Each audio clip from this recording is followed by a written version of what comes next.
మీరు గుర్తుపెట్టుకోండి, చిన్న చిన్న ప్రయత్నాలు పెద్ద విజయాలను సాధించడానికి తొలిమెట్టుగా పనిచేస్తాయి అవి. చిన్న చిన్న మార్పులు గొప్ప విజయాలను సాధించి పెడతాయి. చిన్న చిన్న లైఫ్ చేంజింగ్స్ మీ జీవితంలో చాలా గొప్ప విజయాలను సాధించి పెడతాయి. మీరు అనుకుంటారు ఒక చిన్న ప్రయత్నం ఏముంది లేదు దీనివల్ల అని అనుకుంటారు. టైం సెట్టింగ్గా చూడండి. మార్నింగ్ 4కు లేచే అలవాటు ఒకటి పెట్టుకోండి.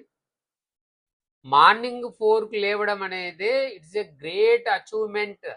నీ లైఫ్లో నీ కెరియర్లో అది ఒక అద్భుతమైనటువంటి ముందడుగు. లేవడమే మీ జీవితంలో ఇట్స్ ఎ గ్రేట్ అచీవ్మెంట్. మొదలవుతుంది అక్కడికి వెళ్ళే. అది చిన్నదే కావచ్చు 4 గంటలకు లేవడం అనేది.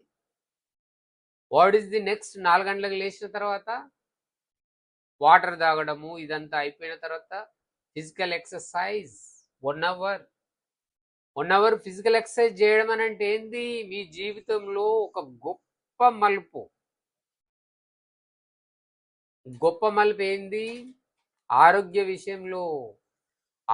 విషయంలో గొప్ప మలుపు వచ్చిందంటే ఏంటి? మీ కెరియర్లో ఒక అద్భుతమైనటువంటి విజయాన్ని సాధించబోవడానికి రెండో మెట్టు. 4 గంటలకు లేవడం అనేది మొదటి మెట్టు అయితే 1 అవర్ ఎక్సర్సైజ్ అనేది జీవితంలో మీ కెరియర్లో అద్భుతమైన విజయానికి సంకేతం. విజయానికి దారిలో పోతున్నారు, ప్రయాణంలో గాడిలో పడ్డారు. 1 అవర్ ఎక్సర్సైజ్ తర్వాత 1 hour reading 1 judgement daily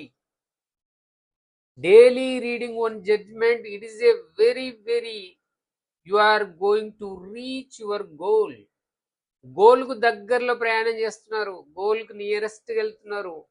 what ever your desire, you became a eminent personality in this profession. You became a good lawyer కావడానికి దగ్గరలో మూడో అడుగేశారు. Reading the judgements, learning the new words, కొత్త పదాలను నేర్చుకోవడం. మీ లైఫ్లో మీ కెరియర్లో మీ నాలెడ్జ్లో ఒక కొత్త విధానాన్ని నాంది పలికినట్టు అవుతుంది. మీ నాలెడ్జ్ సంకేతాలు పోతాయి. లర్నింగ్ అనేది అది ఎప్పుడైతే పాజిటివ్ వర్షన్ మీ మైండ్లో వస్తుందో అది ఒక అద్భుతమైనటువంటి సంకేతాలు మీ మైండ్ ఇస్తుంది.